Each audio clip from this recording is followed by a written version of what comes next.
Chances are, if you're watching this video right now, you love video games, and you probably love them more than I do.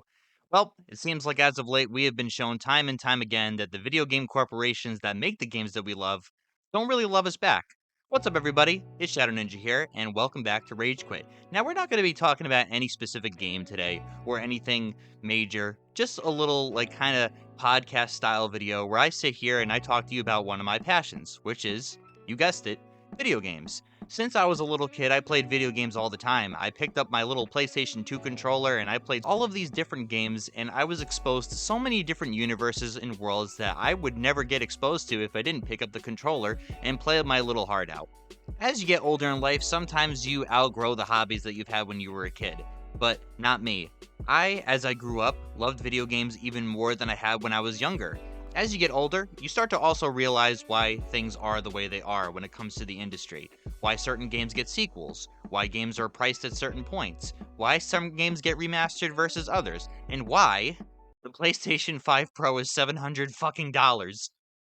If you were to tell me 10 years ago that loot boxes wouldn't be selling anymore and instead battle passes would be implemented in every single game and the FOMO of gaming would be taking over, forcing people to drop whatever games they actually want to play and hop over to Fortnite every fucking season so they don't lose out on skins, I would tell you you are an absolute mad lad and you should probably just go dunk your head in the toilet because only a thirsty bitch would ever think about something like that. Well, Aw, dang it. Aw, dang it. Aw, dang it. it never really occurred to me how good we had it back in the days of being able to just load your game in and everything was available to you at all times. All the skins, all the unlockable weapons, all the unlockable characters, you name it. If you just loaded in the game and played it until 100%, you got 100%. It seems that things are a little bit different now. Instead of just simply putting characters or weapons, skins alike inside your favorite video games, they are now put in these battle passes, which basically works like a regular unlock system where from start to finish you have to complete XP objectives to unlock different things. To be honest, I don't even have a problem with battle passes as a concept. I think it's actually a really cool way to keep putting content into the game periodically because, think about it, after a certain point, if a game stops releasing content, players will eventually just get bored and move on to other things. And as a gaming company, you obviously don't want that. So drip feeding this content is a no-brainer. The issue is called FOMO, which also stands for fear of missing out. When you put FOMO into your battle passes, what that essentially means is that you are putting an expiration date on your battle passes. Come and play this game and max out, otherwise you're going to lose access to these skins or weapons, characters, whatever you want to put in your battle pass forever. It's actually a very smart way to get gamers away from other games so that the competition can stay fresh. Games are always competing with each other. Apex Legends is always competing with Call of Duty is always competing with Fortnite was competing with PUBG. Similar games will have these practices that will try to get other players away, and honestly, it's just really exhausting for some players. Constantly having to log in and do quests and challenges, daily routines, weekly routines, monthly challenges, you name it. Only events, I think, are fun when it comes to getting players back in. Like Dead by Daylight. What they usually do, they release different modes like Chaos Shuffle or 2v8 or Lights Out to get players back. Dead by Daylight isn't the only game that does this out of the millions of different live service games. I'm just giving you an example of what's fun versus not fun. What I'm not a fan of, though, as I've just said, is the fear of missing out on your skins and different content. Like I said previously in this little segment, is that back in the day, if you got a game that was a couple years old and is done with content-wise, you load into the game and everything is there available for you. But you would never be able to do that with some of the games now, because every single season there is an expiration date on the content, and you need to hop in real quick and grab this before, like I said, it's gone forever. And nobody wants to miss out. Everybody wants the old skins and they want to flex on each other and, hey, look, I've been playing this game longer than before you. But that's not really what it's about. Content should just be content. It should just be in the game for the sake of being in the game, not for some bragging rights. Honestly, if you want a really good example about how things have changed, just look at Mortal Kombat 10 from 2015 and now look at Mortal Kombat 1. You can see how the different content and the different ways of giving this content to the players has changed, and I'm honestly not a big fan of it. You know who does battle passes really well is Helldivers. Helldivers did live service the best way that I could possibly think. You guys get my point, right? And maybe some people don't have the money to constantly shell out for microtransactions and different skins and stuff like that. I mean, an inexpensive player would just play free-to-play games and just sit there and enjoy the game as is. But of course, it's a free-to-play game, and some of the content, or most of the content that is, will be locked off from you because, hey, the free-to-play games have to make money somehow. But when it starts leaking into these full-price games like Call of Duty and Overwatch and stuff like that, it becomes really draining, and people don't want to play stuff like that.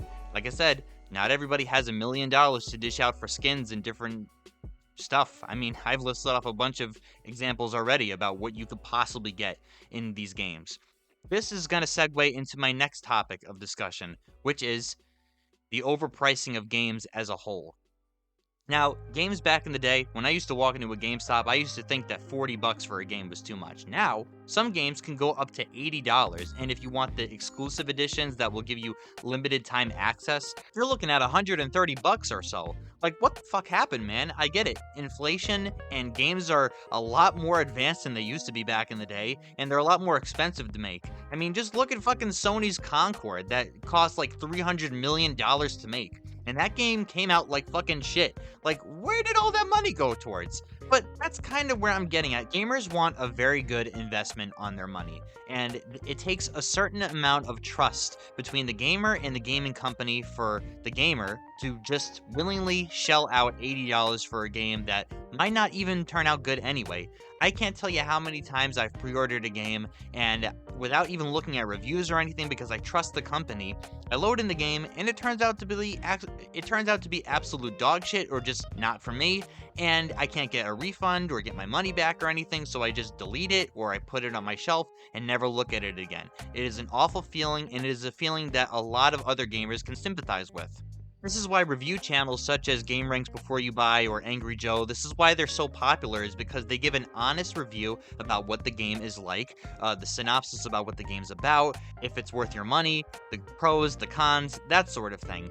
There are, of course, platforms that are not as trustworthy, like IGN, because their reviews are a little bit inconsistent and their number ratings are off sometimes. I mean, they give great games low reviews and then not so great games high reviews. It's kind of like a bizarro world over at IGN, and it's probably just a good idea to stay away from them as a whole.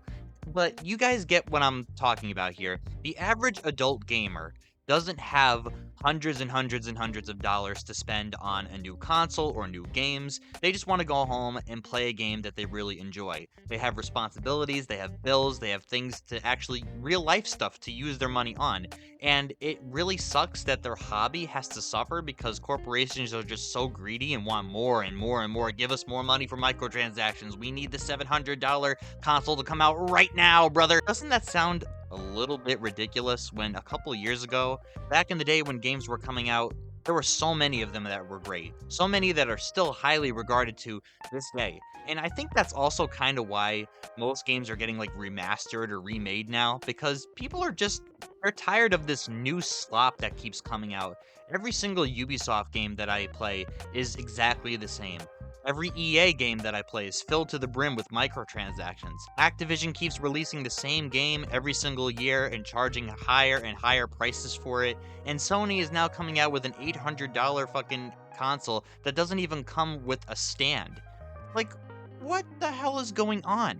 Honestly, if you guys want a good gaming experience, just go play indie games. Honestly, go play Black Myth Wukong. Go play anything that's made by an indie developer. Another Crab's Treasure? Fuck yeah, that game was so much fun, and I had a lot more fun than I did when I played that game versus playing Mortal Kombat 1. I mean, holy shit, guys.